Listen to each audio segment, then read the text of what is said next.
There is a story of a Buddhist village that worshipped a golden Buddha statue. These worshippers learned about an invading army, and to protect their golden Buddha statue, they covered it with mud and fled. Sure enough, the army invaded and ignored this muddy statue. They occupied that village for years, and over time, everybody forgot. Until one day, a praying monk noticed a bit of the mud chipped off, and underneath it was gold. He ran to the village excitedly, and before you knew it, all of the mud was taken off the golden statue to expose its brilliant gold. That is the story of all of us. We're all golden underneath. Life has covered us with layers of mud.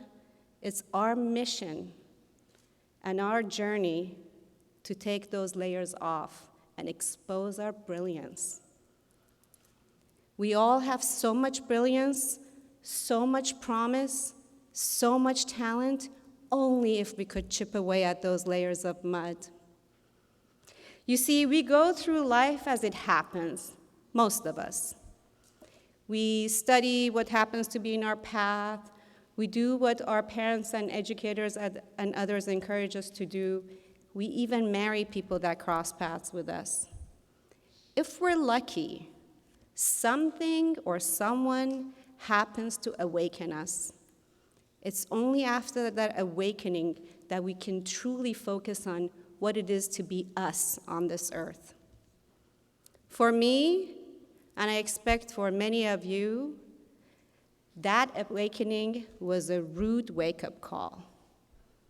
It wasn't a nudge, it wasn't a message, it wasn't a siren song.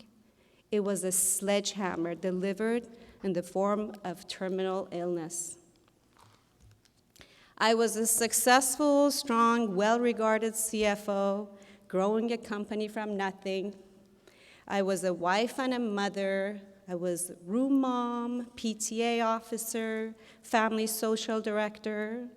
I was a fitness guru leading the charge for a great, healthy life. I worked hard and gave it all, but didn't realize how I was running on empty. Empty as I had not lived out the promise that was me. Until the fateful day when I woke up severely ill. I was shocked and amazed to learn that I had the type of brain tumor that didn't respond to much but surgery. This kind of thing did not happen to someone like me. I had figured out life and I was charging through it with my mission until God finally and forcefully delivered the pause that I never thought and expected. And now I know I desperately need it. Facing such dire diagnosis and the upcoming complicated surgeries was more than I thought I had bargained for. I faced the uncertain 10-hour surgery with the complicated and painful recovery, experienced severe and deadly setbacks, and took 2 years to recover. I had to learn to walk again, and talking posed the challenge. But I went back to work and resumed my volunteer responsibilities within 6 weeks, even though I couldn't move my neck. I went back to life as usual, and then I learned it was not to be usual anymore. The muddy cover was dropping before my eyes. I was awakened, as I know many of you have since your diagnosis. As hard as life seemed to be, everything looked more vivid, sounded sharper, tasted more potent, smelled more strongly, and felt more deeply. I was awakened and I was alive, my cover falling off as my golden God-made self pierced from underneath. And the journey of my second act began, slowly and without me being aware of it. You and I are blessed to be given the chance and the awareness to have a second act. Our second act need not be spectacular, awe-inspiring, admirable. For some it is, and I'm proud of them, and I'm touched by them. But the most significant second act of all, and the force that gives birth to all of those accomplishments, is the realization that we do have a second act. Cancer reminds us that we are all terminal, every single one of us. You see, all human beings have a clearly diagnosed condition that is terminal, and that is life.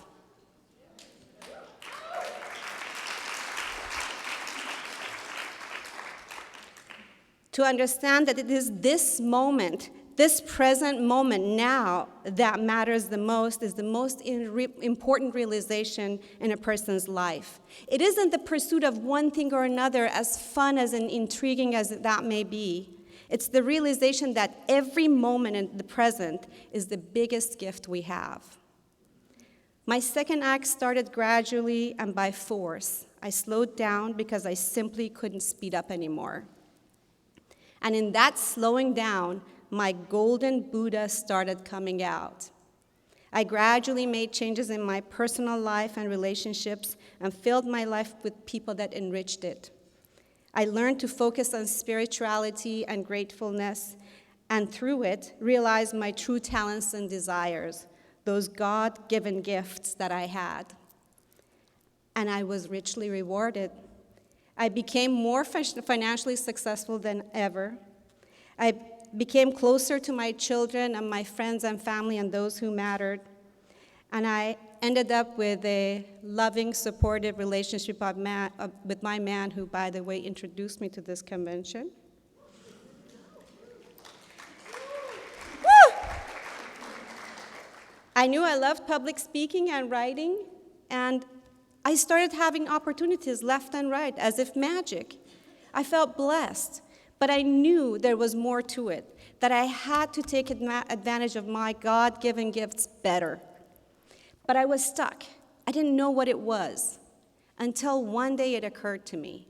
All I had to do was to unleash my power, unleash my presence, and don't worry about the consequences.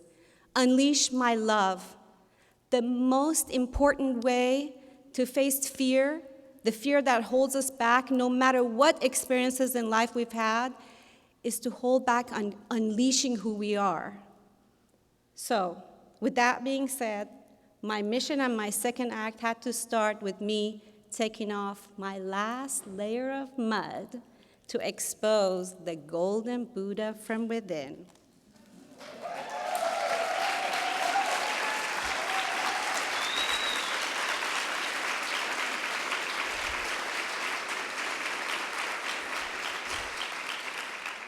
And to encourage you all to do the same. See, the goddess in me always wanted to talk and wanted to bring and deliver the message of love, right?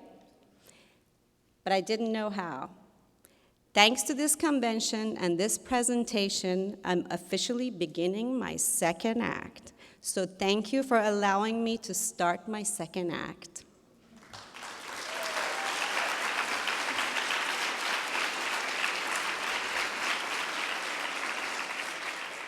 I'm embarking upon a movement to encourage you and many more to take on life as it's meant to be, to live it out loud and to really experience the moment and unleash.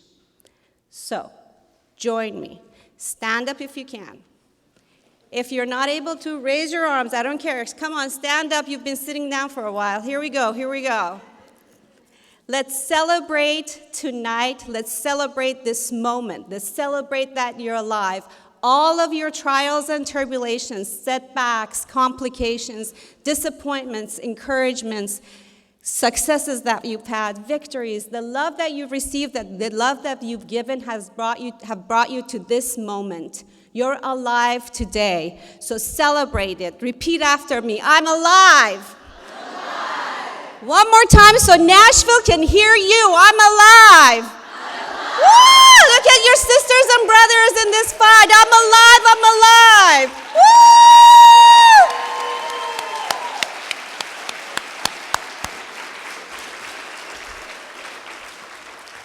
Deepak Chopra said, if you speak to people with your mind, they'll hear it with their mind. If you speak people from your heart, they hear it with their heart.